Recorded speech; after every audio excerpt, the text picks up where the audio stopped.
او سود چې دی دا څه ته وایي؟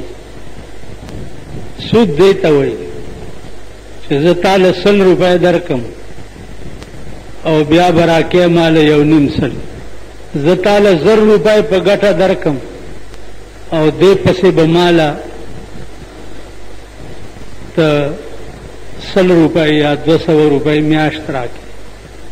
کور والی ګاڼه په 1 لک روپۍ یا 2 لک روپۍ خپل پیسې د دا مانی پرتی وي او داغه کرایه خوري، دا سود دی.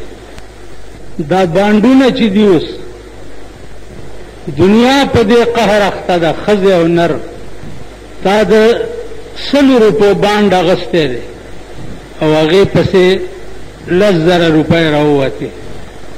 د دې 100 په بدل کې دا 10,000 په کومې خوشحالۍ کې دي؟ دا سود دی. زما عزیزانو ځمکه دې واغسته ګاڼه، ستا پیسې امانی پرتی دي او داغه حاصلات او داغه فصل تخوري، دا سود دی. په دې باندې یو بل صورت ته 1000 روپۍ تا کړې او 1000 روپۍ ما کړې او تجارت هم شروع کړو او ګټه او تاوان دواړو کې زه او ته شریک یو، دا سود نه دی.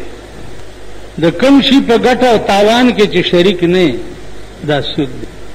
دا اوس حکومت چې کومه کټوتی کوي سیونګ اکاؤنٹ باندې یا فکس ډیپازټ باندې چې کومه منافع لګي داغه نه 2.5% کټوتی کوي.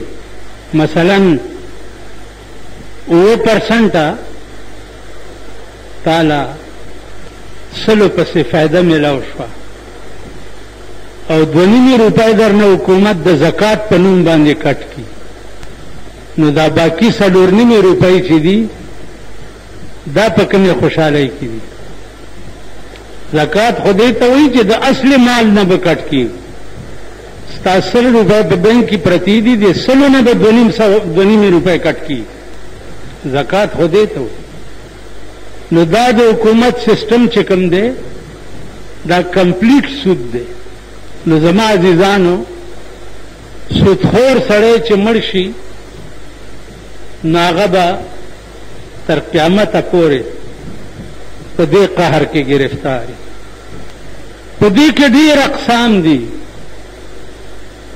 او ډېر تفصیلات دي پکې. دا چې ولیدو رسول الله صلی الله علیه وسلم ته فرمایل چې اوس مخ کې راځه. مخ کې چې بوتلو یو باغ دی ډېر ښایسته او پکې یو سپین ږیری ډېر ښکلی سړی ناست دی او مخې ته ورته ماشومان لوبې کوي. رسول الله صلی الله علیه وسلم تپوس وکړو چې دا څوک دي؟ و یا رسول الله دا سپین ږیری ابراهیم علیه السلام دی او دا ورسره مخې ته ماشومان چې لوبې کوي دا هغه دی چې په بچپن کې د کومو مسلمانانو بچي وفات شوي دي د بلوغ نه وړاندې، نو دا ماشومان به په برزخ کې یعنی د قبر په دنیا کې ابراهیم علیه السلام له چې کوم جنت قبر کې جوړ شوی دی دا ماشومان باغی سره. یو د کافرو ماشومان دي. د کافرو ماشومان چې مړ شي هغوی دپاره جهنم نشته، هغوی به په عالم برزخ کې وي، نه به جنت وي او نه به دوزخ وي. د امن یو ځای کې به پراته وي، ځکه چې د بلوغ نه وړاندې ماشومان چې دي دی څه ګناه نه ده کړې، شرک نه دی کړی، بل دا چې دا پیدا په فطرت اسلامی باندې دي. کل مولود یولد علی فطرت الاسلام، هر ماشوم چې دی هغه په فطرت اسلامی باندې پیدا کیږي. فابواه یهودانه ویجوسانه مور او پلار په وجه باندې هغه بیا يهودي شي یا مجوسی شي یا نصرانی شي د مور او پلار په وجه. نو چونکې دی هغه سټیج ته رسیدلی نه دي لہذا دغه ماشومان چې دي دا به په عالم برزخ کې وي او جهنم کې به نه وي. دا خوب د رسول الله صلی الله علیه وسلم ما تاسو ته ویلي چې د پیغمبر خوب چې دا هغه هم وحی وي. دا هر چا خوب چې دی هغه دروغ کېدی شي لیکن د پیغمبر خوب چې دی هغه دروغ نه وي هغه رښتیا وي. زما عزیزانو دا بیان چې څه وخت کې صحابو ته وکړو او دا ټول تفصیل ورته د سحر د مانځه نه وروسته بیان. اوس چې د پیغمبر غوندې هستی وي او د صحابه غوندې عاشقان نو هغه چې قرآن وایي بیا به په عمل څنګه نه کوي چې دا د پیغمبر نه اورېدلي چې سر یې په کاڼي ماتېده او جوړېده. بیا چې د پیغمبر د خولې واوري چې خوله د اور په انبورو شلېده او بیا جوړېده دا هغه خوله ده چې دې خولې چرې د خیر خبره نه ده کړې. همیشه به دې خولې د شر خبرې کولې دروغ به یې ویل.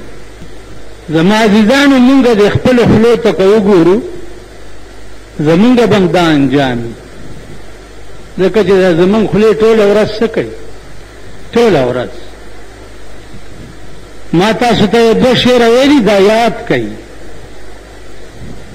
هسې ځان نه ستړی کوئ په دې ګرمۍ کې چې دلته راشئ دې ګرمۍ کې ناست یئ.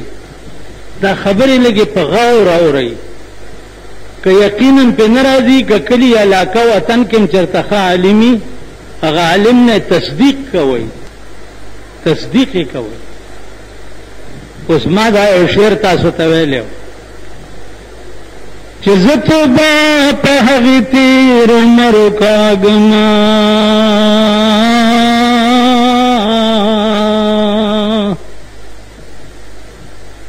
زه توبه په هغې تېر عمر کاږم چې تېر شوی دی بې یاره په غفلت کې. دا خبره به د چا وه دا به د هغه چا وه چې چا به وروسته ایمان راوړو او په کفر کې به یې وخت ډېر تېر شوی و او د رسول الله صلی الله علیه وسلم خوند او مزه به یې ولیده نو دا به یې وویل چې زه توبه په هغې تېر عمر کاږمه چې تېر شوی دی بې یاره په غفلت کې. یو دا چې په بېدینۍ کې د کوم عمر تېر شوی دی په هغې توبه وباسه. التائب من الذنب کمن لا ذنب له. توبه ویستونکی د ګناه نه داسې دی لکه چې داړو دا ګناه کړي نه وي. څه درنه شوي دي او توبه دې وویسته او هغې نه بعد سم شوې نو ستا زړه ګناهونه ټول معاف شو. بل شعر دا و چې د پیغمبر په موجودګۍ کې به صحابه له بل چا سره خبرې کولو خوند ورکولو. هسې تاسو ووایئ چې یو سړی ستا ډېر خوښ او بالکل د سر و مال نه پې فدا یې او هغه ناست نو تاله به بل چا سره خبرې خوند درکړي څنګه به او بل چا ته به وګورې څنګه بل چا سره به خبره څنګه وکړې چې کوم سړي باندې ته د سر و مال نه فدا یې. نو دی وایي چې زه توبه په هغې تېر عمر کاږم چې تېر شوی دی بې یاره په غفلت کې. کم کلام چې زه بېتا له چا سره وکړم کم کلام چې زه بېتا له چا سره وکړم سل توبې دي په هغې کلام زما. تا نه بغیر چې د بل چا سره خبره وکم نو په بل چا سره خبره مم سل توبې.